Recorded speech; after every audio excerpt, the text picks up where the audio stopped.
Good morning, students. Today we are going to start our second chapter.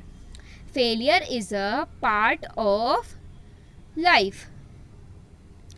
ठीक है बच्चों, तो आज हम हमारा सेकंड चैप्टर शुरू करने जा रहे हैं जो कि है failure is a part of life.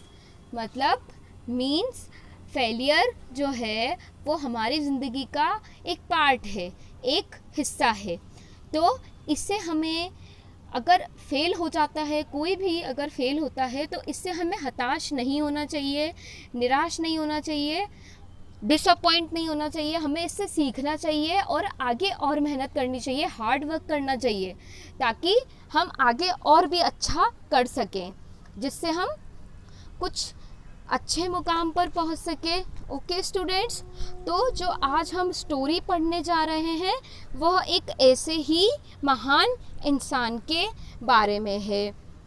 Okay, तो story is the greatest inventor of America, Thomas Alva Edison. जो अमेरिका का महान इन्वेंटर है जो कि क्या कौन था? Thomas Alva Edison.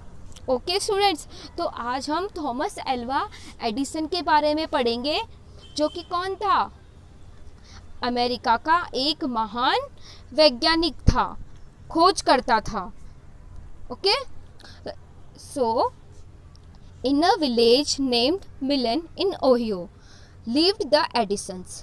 एक मिलन नाम का गांव था, कहाँ पे? ओहियो में. वहाँ पे कौन रहते थे? एडिसन्स. मतलब एडिसन और उसकी फैमिली उस गांव में रहते थे. Their red bricked house looked identical to all the other houses in the neighbourhood. जो उनका लाल ईंटों से बना घर था, मतलब रेड ब्रिक्ड हाउस, इसका मतलब क्या है? लाल ईंटों से बना हुआ घर. Looked identical to all the other houses, मतलब उन सभी घरों में उसकी पहचान थी. इन द नेबरहुड, जो कि उनके नेबरहुड में थे, पड़ोस में थे. मतलब उनके जो पड़ोस में जितने भी घर थे उनमें से अगर एडिसन का घर पहचानना है तो उन लाल ईंटों से बने हुए घर के जरिए उनका घर पहचाना जाता था, क्योंकि उन्हीं का घर लाल ईंटों से बना हुआ था, जिससे नेबरहुड में, पड़ोस में कोई भी पहचान सकता था. Okay, however the home of the Edison family was different. इस तरह से जो एडिसन की फैमिली का घर था वो कैसा था? अलग था, डिफरेंट था और घरों से भिन्न था. थॉमस एल्वा एडिसन, जो थॉमस एल्वा एडिसन थे, the youngest child of Samuel and Nancy Edison. जो सैमुअल और नैन्सी एडिसन थे उनका बेटा था थॉमस एल्वा एडिसन, और Al as they called him, और वे उन्हें क्या बुलाते थे? एल बुलाते थे. उनके पेरेंट्स थॉमस एल्वा एडिसन को एल बुलाते थे. ठीक है, जिससे निकनेम होता है ना हमारे, उस तरीके से. Was the child other parents question their children about. तो जो थॉमस एल्वा एडिसन थे वो कैसे बच्चे थे? वह ऐसे बच्चे थे जिसके पास जाने से दूसरे पेरेंट्स अपने बच्चों को रोका करते थे, पाबंदी लगाया करते थे कि उनके पास नहीं जाना है, बात नहीं करनी है, साथ में नहीं रहना है.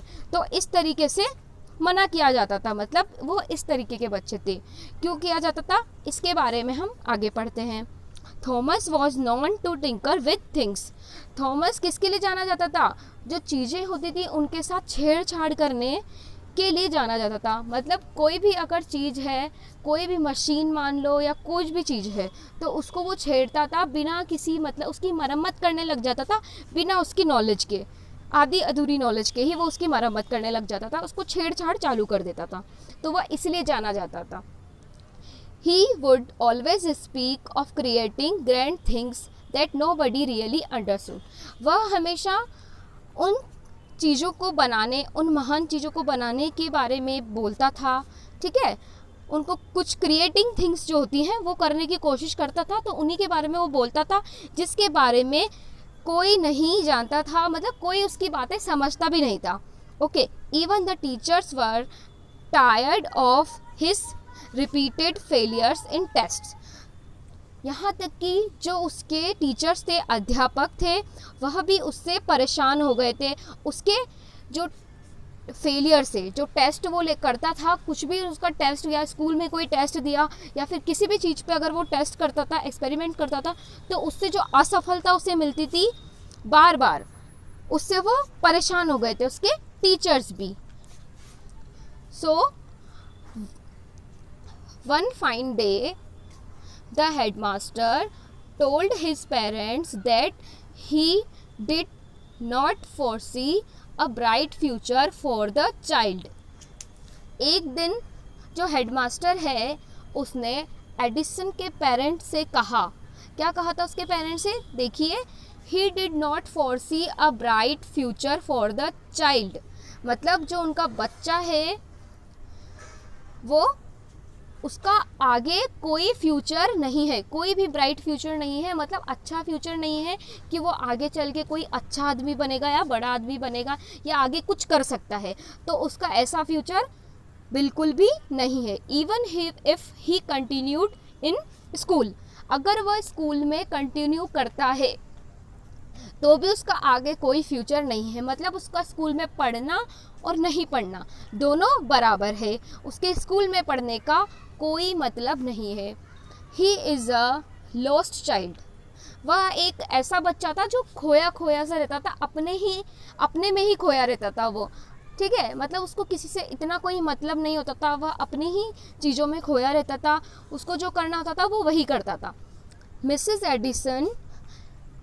एडिसन जो है, एडिसन की माँ, वो कहती है, I am so sorry to say this, मुझे यह मतलब sorry Mrs Edison, I am so sorry to say this, तो जो हेडमास्टर है उसने मिसेस एडिसन से कहा कि Mrs Edison, I am so sorry to say, मुझे यह कहते हुए, मैं ये कहते हुए आपसे क्षमा मांगता हूँ, मुझे ये कहते हुए अच्छा नहीं लग रहा है।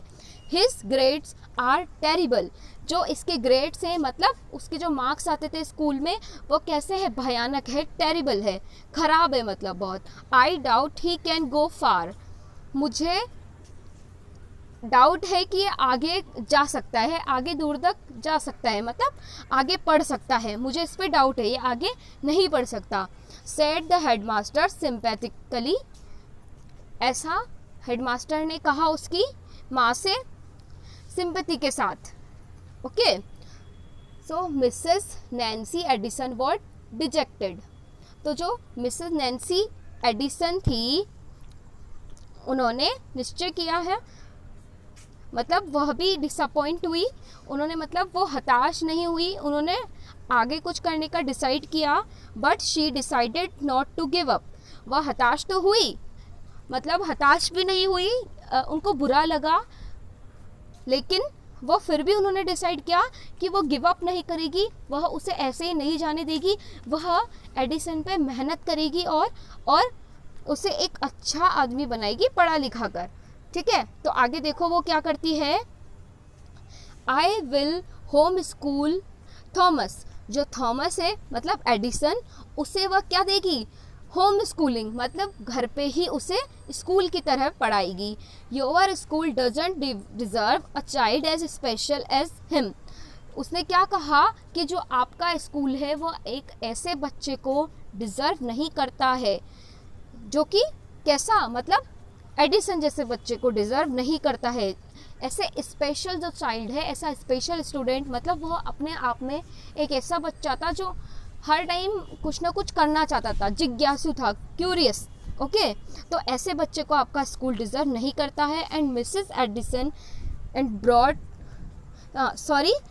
Said Mrs Edison and brought Thomas home, तो मिसेस एडिसन ने ऐसा कहकर वह थॉमस को अपने घर लेकर आ गई।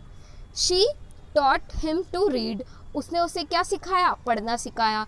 Right and solve maths problems at home, और उसे लिखना सिखाया, और घर पर ही मैथ्स की जो प्रॉब्लम्स होती है, सम होते हैं, क्वेश्चन होते हैं, मैथ्स को पढ़ना सिखाया। मैथ्स में कैसे क्वेश्चन करते हैं उसने लिखना, पढ़ना, मैथ्स की जो प्रॉब्लम्स थी वह सब उसने घर पे ही किया, ठीक है।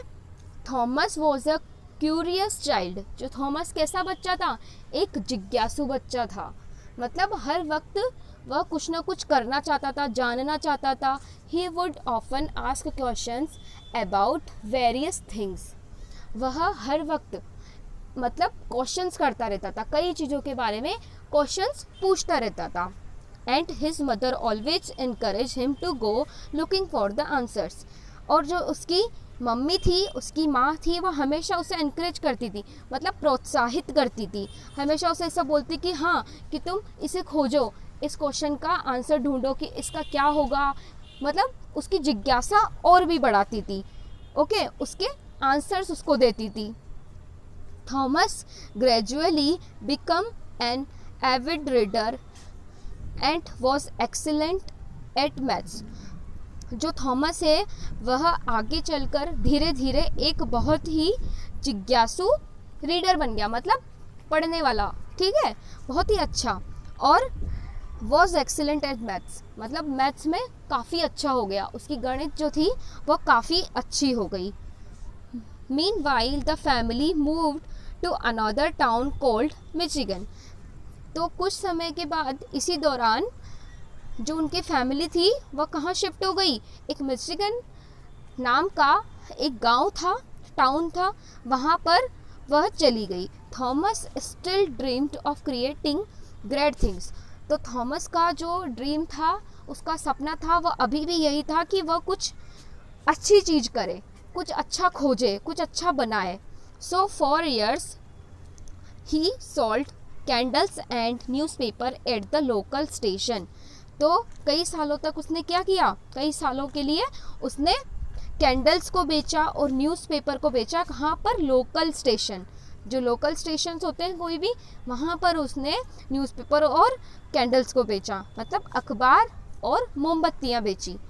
And saved every penny that he could, और उसने बचत की। ओके स्टूडेंट्स, तो आज हम हमारा ये चैप्टर है यहीं तक पढ़ेंगे। नेक्स्ट क्लास में हम आगे इसे कंटिन्यू करेंगे। तो आप यहाँ तक इस चैप्टर को अच्छे से रीड करें और समझें। Okay, thank you.